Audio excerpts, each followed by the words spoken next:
What's going on, everybody, and welcome to another episode of the Legion on Zoom. I got some ambience going on so people can go on our fucking YouTube. Shit that you can't hear unless you can hear light. This is Ches. Shit, can you hear light? Yo, that'd be fucking cool, man. That's you can actually if you're on OA like Ches is. Facts. Exactly. So you gotta log on, go to YouTube right now so you can see Ches in OA, and I am Miguel. And what's up? Can you guys hear those sirens? Yeah, I just heard it right now. Yeah, I live in the hood. I'm from Washington Heights. You're fucking crime-infested neighborhood. Hell yeah. Says the guy who lives in the Bronx. Jesus Christ. All right, but you know who doesn't live in the Bronx? Chris Hemsworth. It'd be dope if he did. Hell yeah. He just finished wrapping up Thor, Love and Thunder, and they posted a dope ass pic of Chris Odin's son. And how do you say that director's name? It's Taika Waititi. Thank you. I was totally gonna butcher that. Can't do that in these times. But and he is looking unreasonably juicy. Shit is wild, and I cannot fucking wait to see that movie. Yeah, I was surprised to see that it finished, that it wraps filming, because I was like, wait, didn't you just start? Like, I don't know, wasn't there a pandemic like on it? Like, what is it, like a 30-minute film? Like, but I don't know. I trust them. I trust Taika Waititi, and I'm glad that it's fucking done. Yeah, no, he's swole as hell. And you know, he's also gonna play Hulk Hogan in an upcoming film about like a biopic about Hulk Hogan. So I'm like, okay, so he's, he got like unbelievably swole. Yo, and that makes sense, because I saw on the news, like, quickly, a headline. I didn't really read it, but that Hulk Hogan was praising Thor, Chris Hemsworth, for how he looked, because of that, because he's going to play fucking Hulk Hogan. Well done.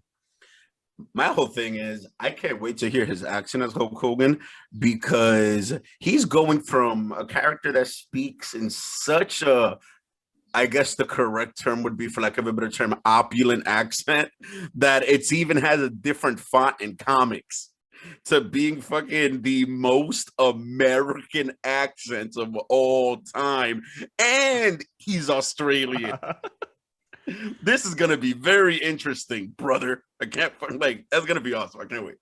Yo, Loki, I actually have a little, I don't love it when British or Australian actors make American accents. Like, I don't know. I just don't love it too much. Honestly, that's a thing. I don't love Benedict Cumberbatch for that little bit, because he's faking that American. And I'm like, I can tell, bro. I can tell it's a fake American accent. Like, I don't know. Like, yeah. What about Christian Bale though? Like, I saw American Psycho before I knew the actor Christian Bale. So I thought he sounded like Patrick Bateman, the character in American Psycho, like a very polished yuppie. Well, there's exceptions. There's exceptions.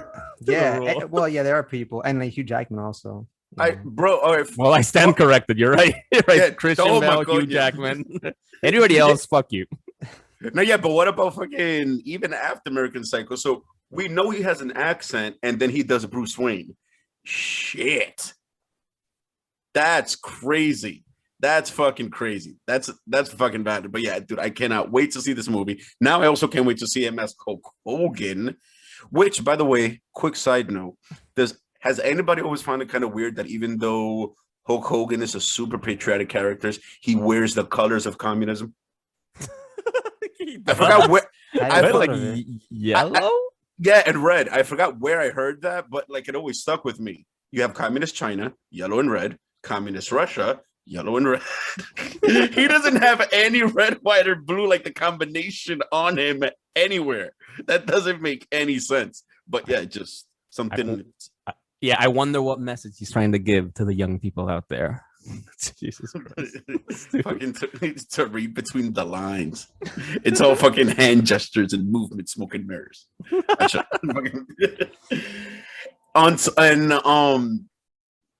Some other epic shit that's going on. Rod has always spoken about this fucking series, and I've never watched it. Why the Last Man? Well, I've never read it. Why the Last Man is set to premiere on FX on September 10th. That network always has some interesting shit going on. Props to them for saying fuck you to regular censorship standards. the regular censorship standards. So what was the how Sons of is it- Anarchy. Fucking we never saw this shit. What's it called? Sons of Anarchy. No, That I shit never was, saw that. It was gritty. The whole show was rated R. Wasn't No. Breaking Bad also? No, That Breaking was Bad was on A&E. AMC. AMC, Okay. yeah. But yeah, Why the Last Man by Brian K. Vaughan, and if I'm not mistaken, Pia Guerra. Yep. I loved this. Was one of those graphic novel. I read it in graphic novel format.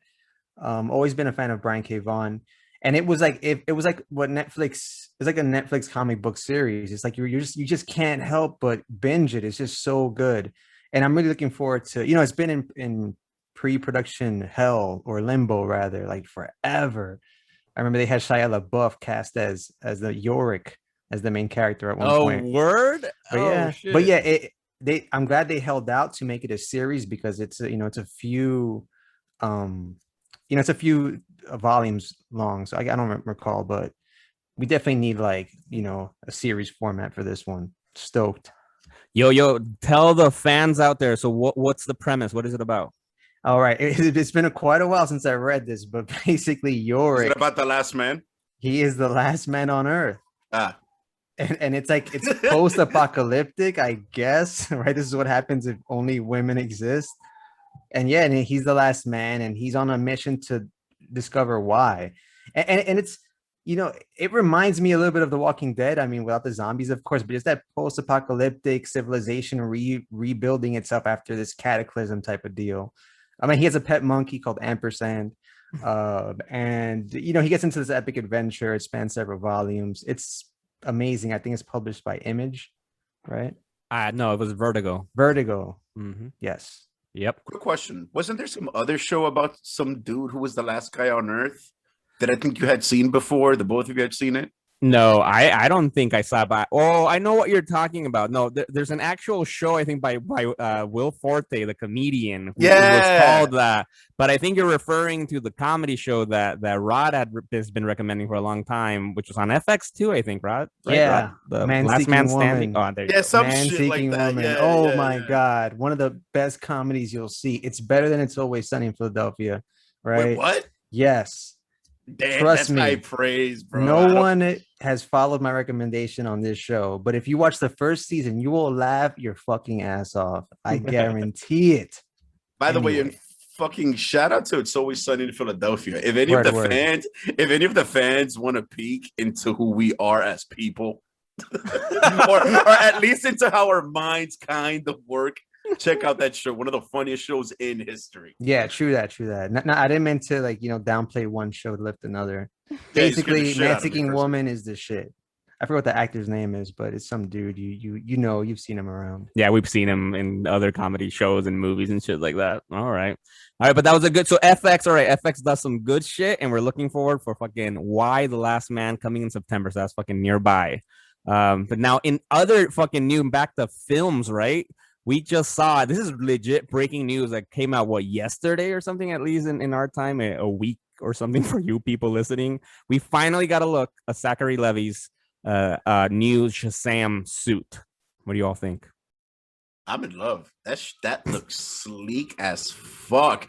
And you can tell that it's crazy how at times is like, to quote the old saying and be unnecessarily epic, like man's reach should always exceed his grasp or some shit like that, because you can see now in these images how much they're gonna go with probably a CGI cape and the CGI lightning bolt, where in the first movie they made the cape. You know what I mean? And I think the lightning bolt was a legit hard. Yeah, that shit. He wore the cape, or was it CGI? I don't know. Nah, he wore that shit, bro. I think it's both though. I think there's scenes where it depends on the moment. Added in post. I think they'll probably do the same thing. But the suit itself though looks is better. Different, right? God. Yeah, and you could tell that he had more time to get buff, so they had way less padding in the suit. And he looks more handsome. His face looks more jagged and shit. He looks like Snyder-esque in these shots at least. And that's what Shazam: Fury of the Gods. Fuck. And I'm glad that you mentioned that, because it allowed me to touch on one of your theories real quick. Maybe due to the fact that he was engaging in more exercise, he became a bit less ugly. Right. Yeah, and this is a proven fact. If you work out more, you get more handsome. Case in point, Zachary Levi. Look at him. I mean, not that he wasn't handsome and charming in part one, but it was kind of goofy, right? And again, the costume was kind of goofy, which pulled me out of it. Yo, Even though it was, yeah. No, and to take it further, like if you guys remember how he looked in that sitcom he was starring like years ago, where he was a super skinny dude. So he was like a good looking man, but he was like a dorky dude, like thin, like me, like fucking just not buff or anything, not like that. And then at least for Shazam, he got buffer, so that he looked super different from the show that went the sitcom he was on. And now, though, stepped it up even further. Now he's trying to challenge fucking the Chris's over at fucking the MCU. And he was part of the Warriors 3 in the MCU, right? Ah, yeah, he was. Yeah, that was like his rise to epicness, and now he's fucking Shazam. And I had very little interest when this was announced. Shazam 2, I was like, part 1 was forgettable. It's like it was DC's Venom, in my opinion. But now that just seeing him and how he looks, okay, you got my interest again. Thank you, DC. And to go on what Miguel said, he's not trying to challenge the Chris's. Homie has to challenge Dwayne Johnson. Yo, word. It's not the Chris's. He's the antithesis of The Rock. Bro, the Wayne's and Jason Momoa's of his world, man. Shit. The first thing I said after watching Shazam, the first one was, I don't want to see him face the epicness that will be Black Adam, played by Dwayne Johnson. But now, yo, you're right. You're right. Step back. I'm ready. Right. And shit, who knows? Yo, maybe like The Rock forging that property, which he seems to be more passionate about than any superhero who's been cast for any role. Guys, correct me if I'm wrong. He seems to be and it's probably because he has some skin in the game. Watch his his name is probably in the credit as producer or some shit. But yeah, but I'm pretty sure like he's passionate as fuck. And maybe through him forging, you know, like all the aesthetics of the movie, the homie posting his workouts on Instagram, you know, like in his fucking Iron Paradise, made the people making Shazam be like, all right, maybe we gotta sharpen the Shazam blade a little bit. You know what I mean? And like, I'm all for it. Fuck, he looks amazing, and I can't wait. And props to the executives for not allowing this franchise to die. They could have let it die after the first one. No, but it made money though. It made a lot of money. That's also true. People forget about that one. Yeah, it's like there's so much shit that people just forget about certain movies sometimes. Yo, and come on, and Shazam 1 wasn't the best movie, but look, I stand by this. I liked it more than Aquaman 1, and I liked it way more than Wonder Woman 2. Wonder Woman 1984, Shazam, the first Shazam movie is better than 84. Aquaman was better than Shazam. Aquaman was epic, bro. Thanks to Ocean Master, that shit was lit. You need to rewatch Aquaman. They're all in the same league, though. They're all like the B movies. I say they're C tier.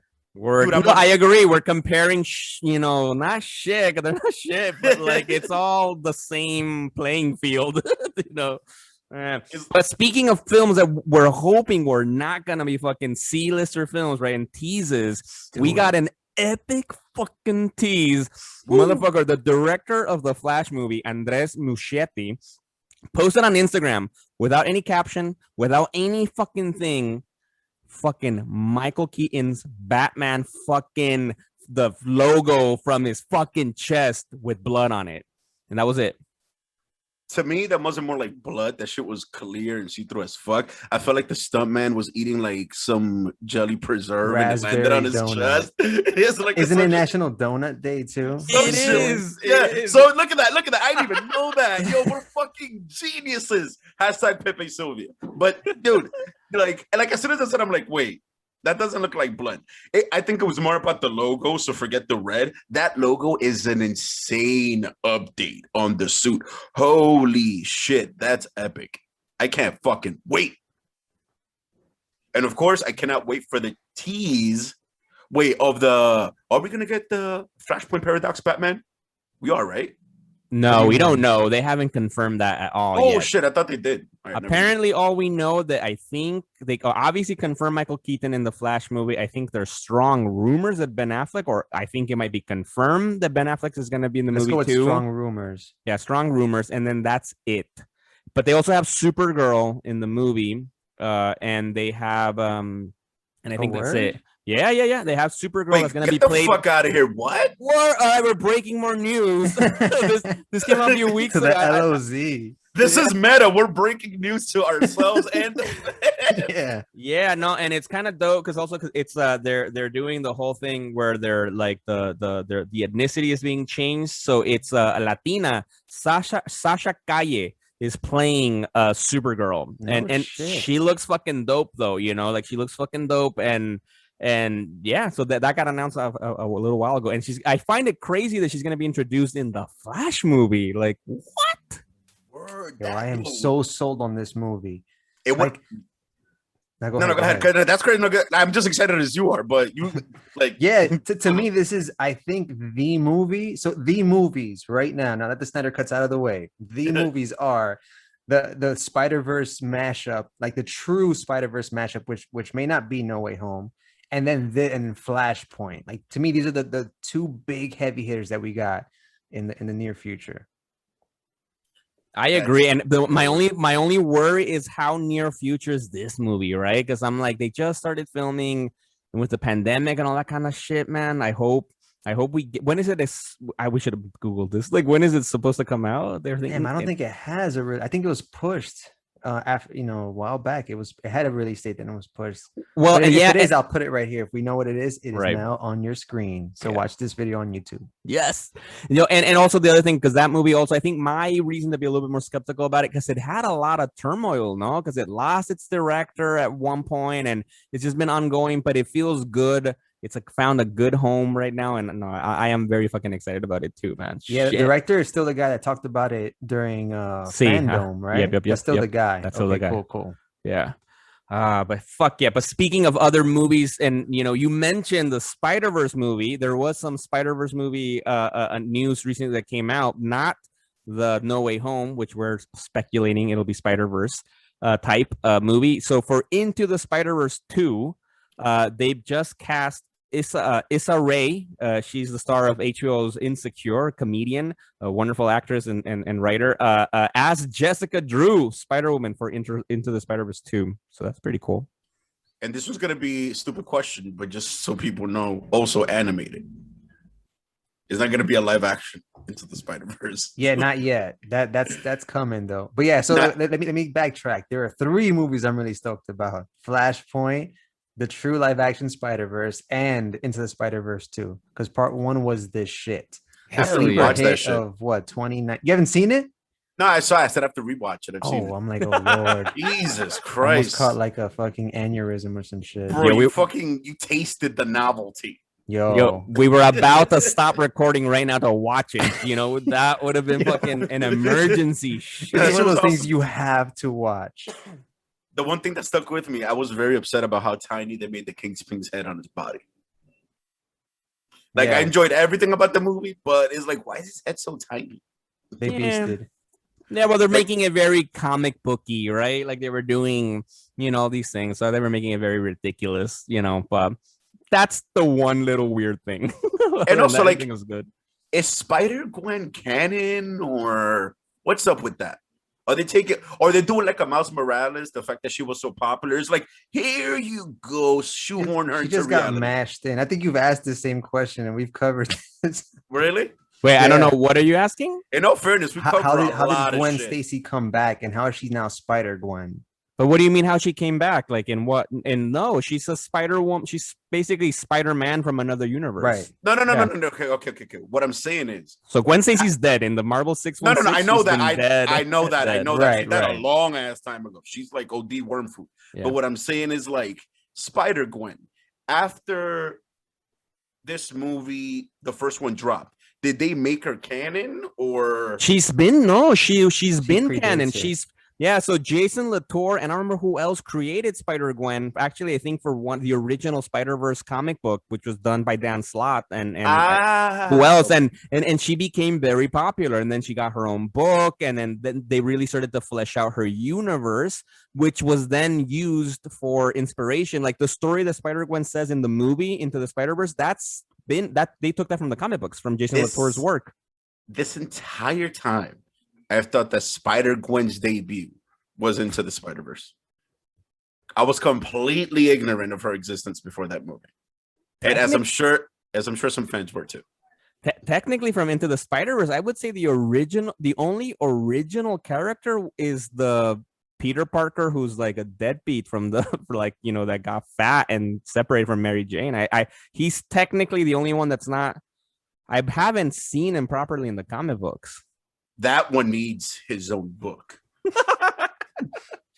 But speaking of books, now to wrap up the news, we always try to. It's good to always mention the comic book news because that's also where all these fucking great ideas come. And so there's been a big shakeup now in Marvel with creative teams. So right now, Al Ewing and I forgot his first name, Joe Bennett are ending their incredible run on the Hulk, which is the Immortal Hulk. I think we mentioned it a few times here in the show. Awesome horror fucking story. But now when their story ends, Donny Cates of Venom, King in Black, Guardians of the Galaxy, the Cosmic Ghost Rider fame will be writing with Ryan Otley from fucking Invincible, the co-creator of Invincible. Damn. Will be on the Hulk fucking book. I'm looking forward to that shit. It's going to be violent. So are they going to show the Hulk in like a more gory direction? Because, and I'm sure Rod is going to know what I'm talking about because I think he was the person that showed it to me. There's this infamous panel where the Hulk smashes a kid in a park. Rod, do you know what I'm talking about? Where like I think it... Wait, and I'm not sure. Are you mistaking that with Doomsday or no? Oh no, yeah, that is Doomsday. Never mind. Either way, awesome. I think he smashes Innocence. Nah, but we'll I'm sure it'll be right. No, it does not. No, but I'm sure it's gonna be gory as fuck because also I highly recommend people need to read the current one that's ending, Immortal Hulk, because that's gory as fuck too. Joe Bennett is a horror artist and they do gruesome shit. The whole idea of it is that Hulk can't fucking die. Well, no, correction. He dies, but comes back. And so Hulk dies gruesomely a lot, kills people gruesomely. It's very almost realistic. The drawing, it's gross. We'll have some images here to show. It's fucking cool. But now Ryan Otley's going to take it to the next level because we've all seen Invincible, and it'll be like all bloody and all another type of gore. So we're looking forward to that. But it's been a while since I read. Now, I was going to say, like, for some quick clarifications for the fans, the Hulk can't die, right? Because that's how we got the Maestro. He can't, yeah. Well, no, he can. I highly recommend reading this book. The idea is that Hulk has multiple personalities. There's these different Hulks are different versions of Bruce Banner's, subconscious and shit. And there's this one main one, which is called the Devil Hulk, that comes back. If Bruce Banner or Hulk dies, he comes back as the one leading. So yes, he can die, but he comes back always. Like literally, like kind of like Immortal in Invincible, right? That he gets his head chopped off, then comes back, kind of like that, like a Wolverine almost kind of thing. I didn't know that because I stopped reading Hulk around the time of Civil War II.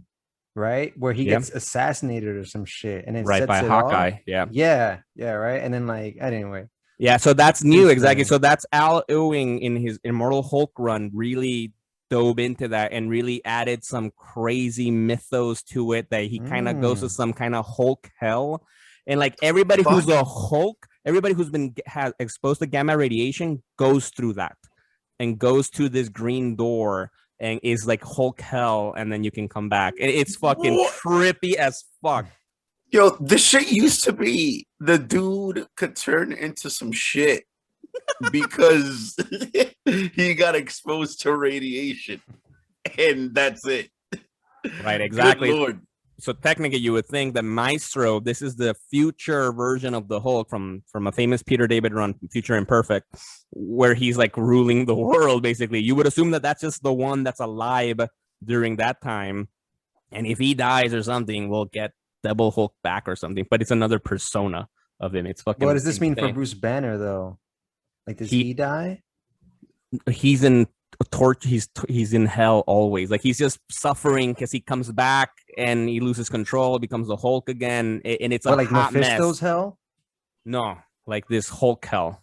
Yo, Okay. what did Bruce Banner This is trippy. do? It's called The Place Below. I think that's the name of the place. The Place Below. Something like that. It's trippy. I Yeah, maybe like recommend people- Swamp Thing-esque or some shit. Well, thank you for mentioning that, because the Word. next big creative team shakeup is happening in the Venom book. And in the next Venom book will be written by Al Ewing, who we've been talking about for Hulk. He's moving on to write Venom. And it'll be co-written by him and Ram V or Ram Fifth. I don't know how if it's pronounced, who's the current Swamp Thing writer actually right now in the DC books. And he's writing also Justice League Dark right now, which I've heard great things, but I don't know anything about it. And it's going to be illustrated by Brian Hitch, who's a fucking dope ass artist. Yeah. He did what, the Ultimates, right? Yes. Oh my Mark God. One of Miller. the best comic books ever. Mark Miller. Mm. Speaking of Mark Miller, and not to gloss over that amazing do it. creative team on Venom, but yeah, Jupiter's Legacy, guys, on Netflix is not going forward.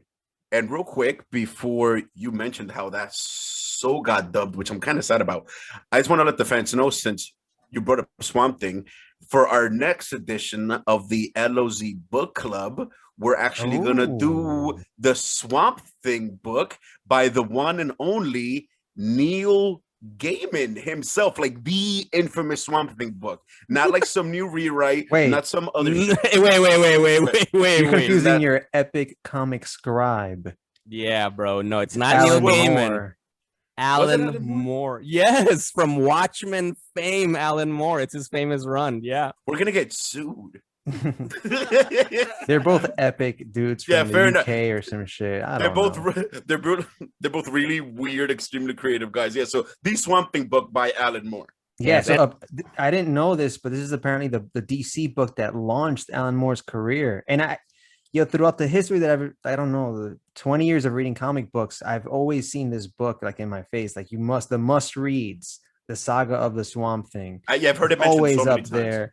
So I'm like, okay, I'm finally scratching. We scratched Gotham Central off my to-do list, my bucket list. Now we're diving into Swamp Thing. No, and I love that exactly, because it's one of those books. It's Alan Moore's Swamp Thing that it's like everybody would recommend. Is like it's one of those like holy grail type of books, no, that people revere highly. So it's great. Finally, we're all getting it off of our bucket list because none of us have read it.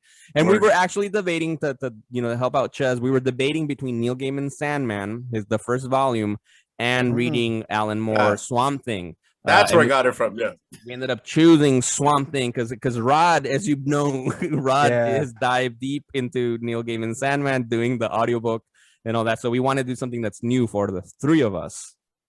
Yeah, When is that dropping on Netflix? I was just telling the guys on our own thread, like, okay, I'm done with Netflix again. They're canceling Jupiter's Legacy.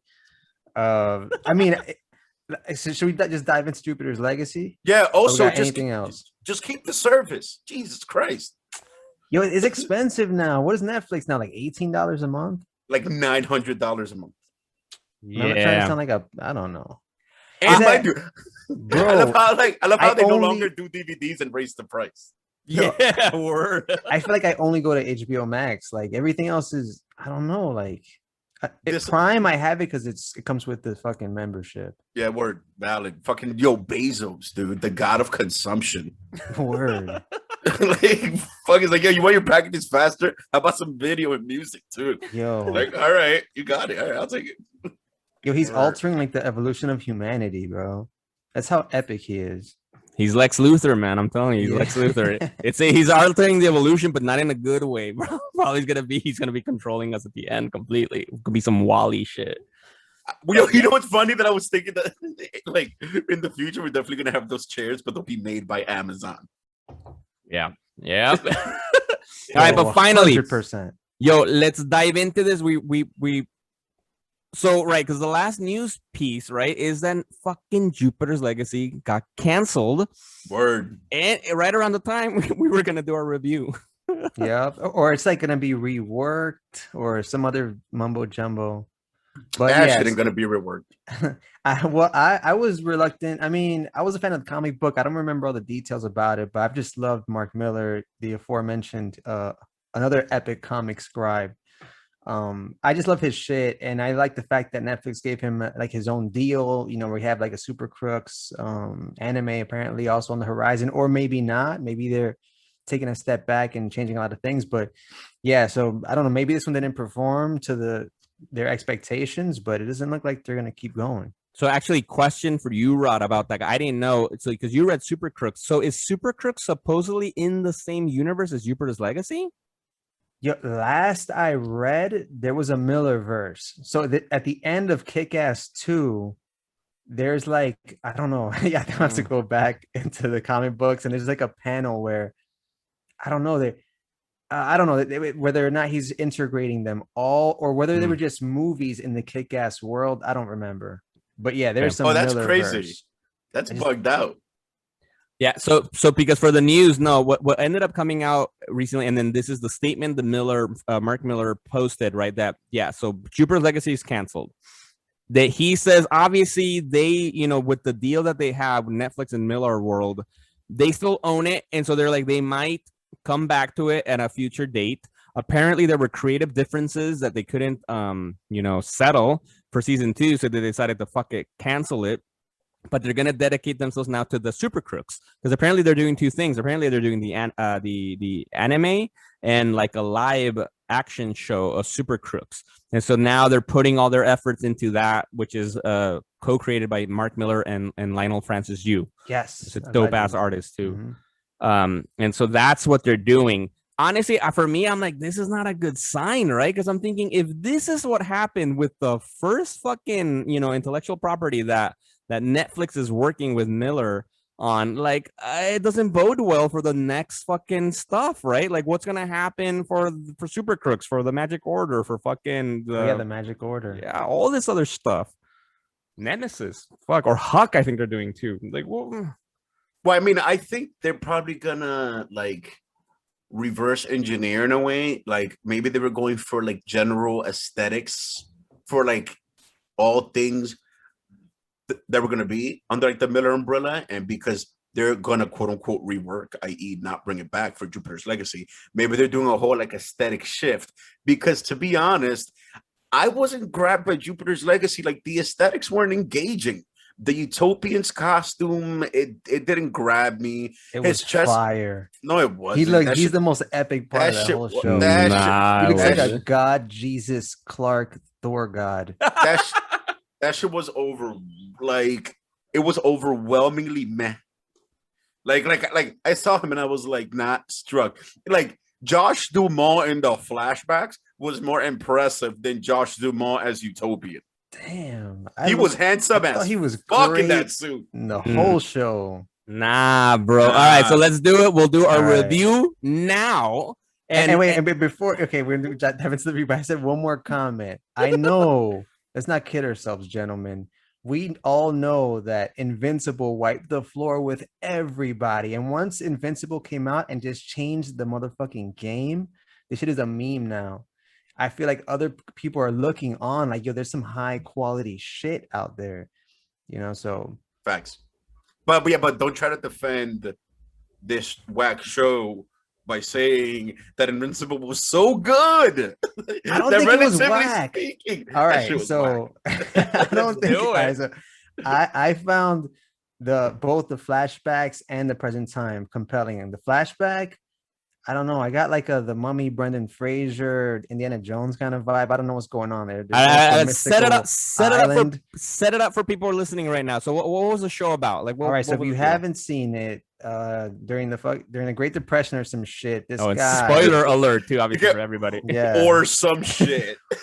Some dude's family loses it all. Then he starts having visions after his father does something insane, right? I don't want to. Is this spoilerific? Yeah, go for it. His dad kills himself and then haunts him and then leads him on this epic journey where he requires like these other souls like to go with him because they're all integral to this whole thing playing out. One of them is his brother, a reporter, a Lois Lane kind of character, a whole bunch of other people. I don't know.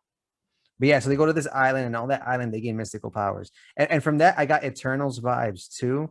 I feel like Eternals is going to be something like that, where like this band of otherworldly travelers, I don't know, doing crazy shit. But yeah, anyway, these powers come to them apparently, like the title implies, from Jupiter or something, right? Hold on one second, Rod. What it gave me vibes of was the Phantom. That was very inspired by that. It was in the 20s and 30s. They went to an island to get the skulls, which gave them powers. That's what it struck me as. Dope. That was legit. That was legit. Billy the plot. Zane. Shout out to Billy fucking Zane, the Lex Luthor we never got. All right, go ahead. Word. Multiverse Flash. Oh, Billy word. Zane. Facts. Billy Zane. Yeah, but they get powers, and flash forward to the present. They're a fucking Justice League analog again. Invincible did it so well. You gotta really take a step back if you're gonna attempt to once again give an audience another Justice League, right? And then they're involved in their own epic drama. It reminded me a lot of Titans. If I had to compare it to a show, at least in the present time, it would be Titans. A lot of attractive people with superpowers getting into drama, right? That's basically it. That's the plot. Which brings the argument forward: why don't ugly people get superpowers? So, like, let's be honest about this shit. Like, they're setting a standard. Let's get into the nitty gritty of what's being shown to us. Every show, every company, everyone that's a superhero is beautiful to some extent, handsome to some extent. I want a show where it's like everyone that has superpowers is like a 6 and below. Preach. Word, yeah.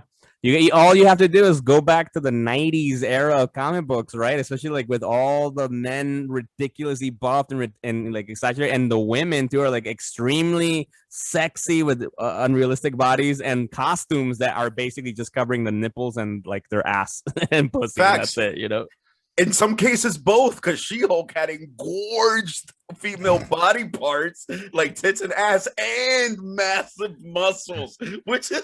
I love that you used engorged. Trying to get the listener a boner right now. It's like unnecessary swelling of body parts. But yeah, we need some ugly superheroes out there. Yeah, the outlier is Deadpool. He's our favorite ugly mercenary. Ryan Reynolds, like I don't know. And they have to go out of their way to be one of the most handsome men on the planet. Horribly looking. Yo, I think you're meta woke right now. I think what you're saying, not even woke people have caught on to. So I'm gonna jump on this wave. Yo, greatness is never appreciated. Right, but so then with Jupiter's Legacy, let's go back to Jupiter's Legacy fucking review. It's like the only thing that was missing from the description of the plot, right? Is that now the whole thing is now this Jupiter, the Utopian and their Justice League group in the present time, right, have kids, right? And there's a lot of teams, and then they have this strict code, very a Superman-esque or classic hero-esque, where we can't kill and exaggerated like that, and where all the younger superheroes would like to kill because they've been getting killed, and the villains are getting more violent. And then the big thing is that the children of Utopian and I forgot what was the Liberty, right? Mrs. Super Liberty, something like that, is his wife. Like that. Well, in the show, one of them is like, yo, fuck all this shit, I don't want to be a superhero, she's just a model, and it's like doing all sorts of drugs and just living that life. I like her. The son is like trying really hard to be like daddy, but they're struggling with the whole thing because he actually kills a supervillain to save his dad's life in the show. And then that creates that drama of like, oh, what's happening? What's up with that? And then, so the thing is like, exactly like Rod described it. The only thing is it's not linear, right? They're showing you flashbacks of how they're getting their powers at the same time as the drama in the modern times. To add to what Ches was saying, honestly, I did not like their costumes in the present time, their look. I thought it was the stupidest fucking wardrobe, like, because it's they're making them look old, right? Because they're because in the 20s they're just themselves, all these actors, and then in the 2021 they're supposed to look old, and they have the shitty ass makeup, like crappy ass fucking fake ass shit on their face that I can tell is gonna fall off. Nah, man. And the suits were kind of okay, but I couldn't stop looking at, for example, Chris Dumel's just fake white hair and fake wrinkles. I'm like, oh, dude, that's terrible makeup. Josh Duhamel, yeah, terrible makeup. Like, I just nah. Oh. Dude. Fucking quick. I don't know if this is a deep cut. Maybe it's like a surface, like, you know, like prick or something. But it's but on Arrow, Manu Bennett as Deathstroke, when he had the same kind of long hair and beard, looked way better on the CW than the Utopian did with the massive Netflix Yo, budget. you both shut your mouths. He looked so cool to me. Right. That Are we gonna rate it? All right. Honestly, I rate thought it? he looked amazing. I thought the costume work was one of the pluses from the show. The performances were not bad. So my gut says 7. All right. You're good. Okay. I'm gonna need the fans to go on YouTube to see how much I hated this shit, because this show was so whack that it's gonna change the mood of my entire environment. I give it a 0. No. What? This is a deadly game show now. Some of the Riddler shit. Shit. I No. I didn't hate it like that. I'm gonna give my review. My number. I'm gonna give it a 5. I give a solid 5. It was okay. For me, it was a little bit. I want to give a shout out to myself because it made it better for me because I read all of the fucking Jupiter Legacy's books in a weekend. I have never read anything that fast. Like, damn, literally 4 volumes of fucking books. Fucking just went through them over the weekend, and that got me excited to watch Jupiter's Legacy more, and made me appreciate the shit that I was seeing that much more, but not that much to give it that high of a rating. No, the books are great. Amazing, right? I wouldn't say amazing, actually. Right. Like, but especially it's the first volume.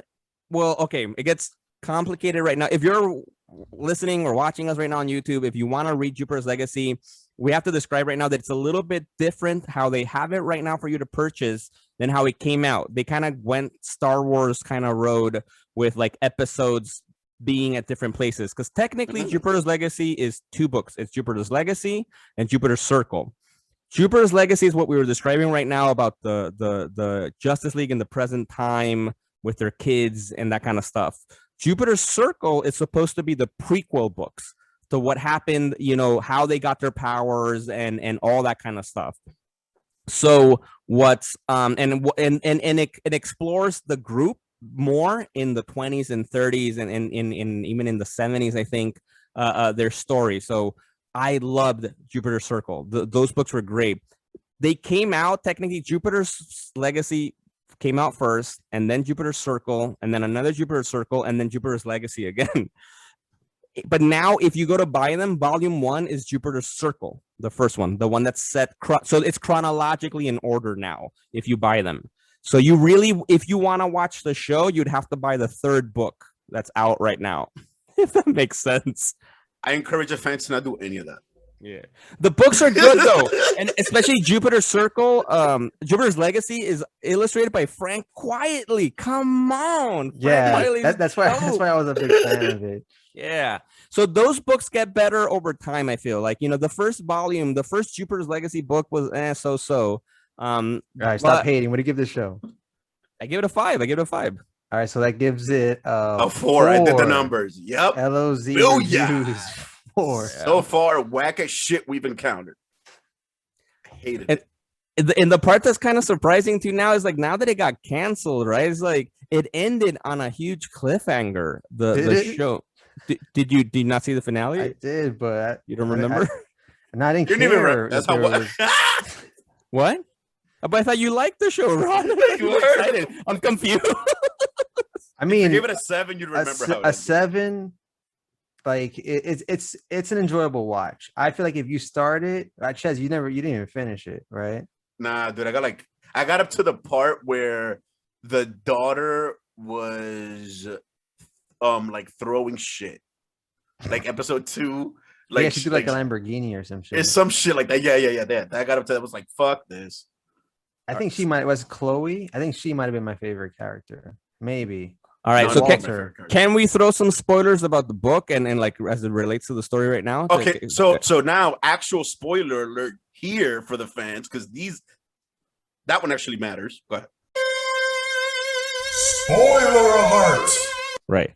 So because the big thing is, you're right. You mentioned Chloe, right? Chloe's the coolest character because Chloe is the star of the books.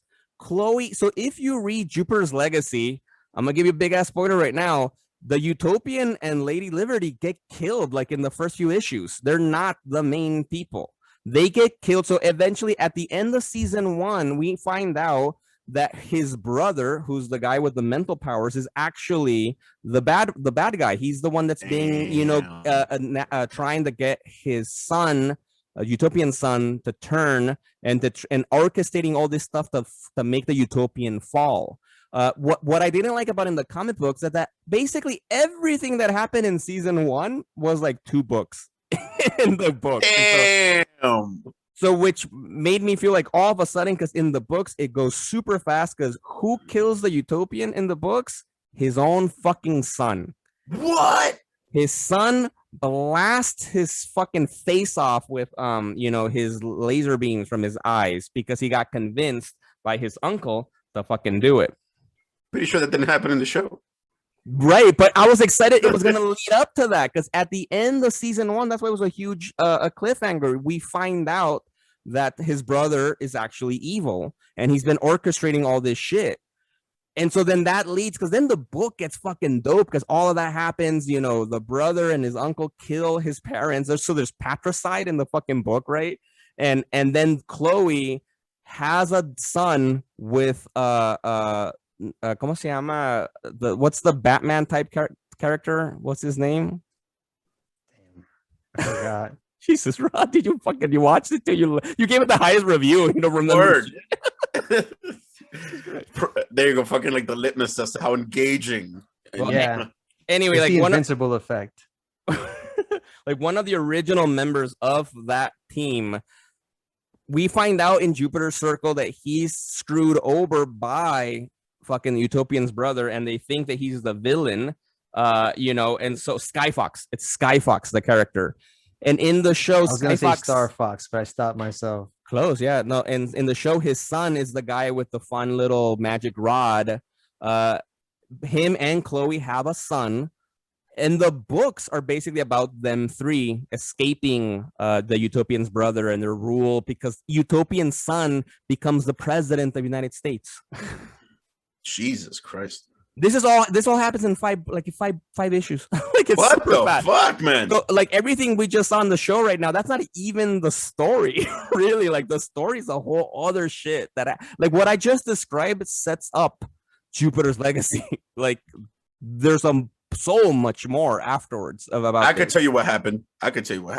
What happens? Mark Miller saw this shit, was like, get the fuck out of here. Like, take that shit off. That's what happened. Jesus Christ. That sounds awesome. No, that show was horrible. That show was insulting. I would go as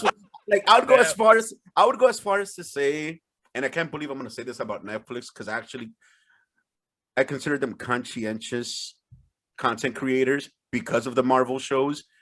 That was just a blatant cash grab at the whole superhero live action fad. You know what I mean? Like, the costumes felt like high quality, like upper echelon Party City. Like you gotta talk to the guy in the back to get to these costumes, and he knows a guy. You know what I mean? But like, it's still like, no, like, you guys could have done better, especially after what you told us. Right, like, right. No. And my defense, at least I inflated my number so that the total number was a 4, and that's something that like is a bit more realistic. What do you guys think? No, bro, be honest to yourself. Don't try to fuck the system. Trust the LoZ system. Wait, so give it. All right. So Chess can give it a 0. Yep. I don't give a fuck. Damn. I'm out. He didn't even watch more. He watched a few episodes and then he was done. Like, that shit pissed me. That shit pissed me off so much. Valid. That shit pissed me off so much. It made me join the Red Lantern Corps. Damn. That shit made me vomit blood. That's how bad it was. Ches, Rod compared it to Titans. Have you seen Titans yet? Yeah, that shit is not. Titans is leagues above this shit. Damn, I don't know. Rod, season 1 Titans versus Jupiter's Legacy only season right now. What's better? I gotta go with Titans. Yes, Do you, it. yeah, of course. Titans. That's the right answer. There's only one answer. Yeah, Titans. And Jupiter. Yeah. now, I was gonna say, now, how much do you give Titans? Damn. Season 1. We gotta go with seasons here. Titan season 1. What would you give that? I'm gonna science the fuck out of this. I'm gonna lawyer you. Yeah. Now you're cross-examining. It's working. Because now if I gotta give it above a 7, but I don't know if I can. I'll give Titans like a 7.5. Like you know what? moderately better. Only that. That's great. That's very surprising. Yeah. Yeah, I mean, and it's I just that would. I love the lore. Like, I'll accept like a decent show. I just want to see fucking Nightwing kick ass with the Titans, and we Word. get that with this show. With Jupiter's Legacy, like I said, you get another Superman type character, and we just had one that was the best show so far of the year. And Invincible, it makes all these characters forgettable. You're gonna instantly forget all their names. Word. But it does make for a decent superhero movie. Like if you're gonna binge it. Like, No, it I don't doesn't. know. I feel like it makes for a nice narrative with good acting and You know what? attractive people. I'd give you that. If they would have made like a Jupiter's Legacy movie, they might have been able to like, you know what I mean? Yeah. Like, yeah. If they would have done like a Netflix original film, because that story that Miguel described was a fucking film. That shit would have worked. Not this clusterfuck of shit they made. But you know, it is working though. This Yeah. review is brought to you by Miguel's drink of the week. Exactly. It was actually pretty much it's almost empty now because it's a fucking hot ass day here. And because it was so hot, I was enjoying some fucking gin, switching it up. I've been drinking some Hendrix gin with just some lime, some ice, I think a little bit of seltzer, and then that's it. So it's pretty refreshing drink for this hot summer day to talk shit about Jupiter's Legacy and what could have been. No. Facts. I mean, all we can do is just hope. Who knows? Maybe, like, you've never heard shit like, oh, we're gonna rework this and bring it back. Snyder said a new president. In the end, Rod could actually low-key, if we ever see Jupiter's Legacy again, thank Snyder for it on the low. For setting a new president of, like, reworking shit. Because studios now, they're like, we'll be right back. Yeah, because I don't know what would that mean, right? Like rework, like you mean reboot, or do you mean like you're eventually going to give us a season 2, just not now? Like I don't understand what that means. And for Titans, Rod, also you mentioned the suits, right? I will give Titans, dude, had the best fucking suits though. That Robin suit looked fucking dope as fuck. All of them look great. You really think like Utopian suit is as good as Robin's? Honestly, I wasn't a huge fan of some of the costumes on Titans. I thought that Nightwing suit was a bit too bulky. Again, like I feel like Daredevil nailed it. Like he nailed like the whole agile fighter superhero thing. He has it on lock. And like Hawk, I wasn't a huge fan. I did like, the way they used it, but the costumes aren't, the actors are what make that show great. The costumes are just pretty cool. Shit. You know what, man? Maybe, is there any way that we could watch all those shows again? Where are they now that they're on Netflix? Are they like in the ether? Like they're just in the air now? Or did they go to Disney Plus? The Marvel shows, like Daredevil and shit like that. Is there any way to watch it still? Like anywhere? Yeah, it's still on Netflix. It's on Netflix. Oh shit! Yeah, so you know what I'm gonna do now? That just made me happy. Fans, go to YouTube to see what happens. Positive vibes only. Yes. I'm gonna go watch that nasty ass fucking Jupiter's Legacy off my mouth with some Daredevil. On that note, gentlemen, countrymen, I love you. Always a pleasure and honor. Fans, this is Chaz. Yo, this is Miguel. This is Rod. Peace out. We're the Legion. Deuces.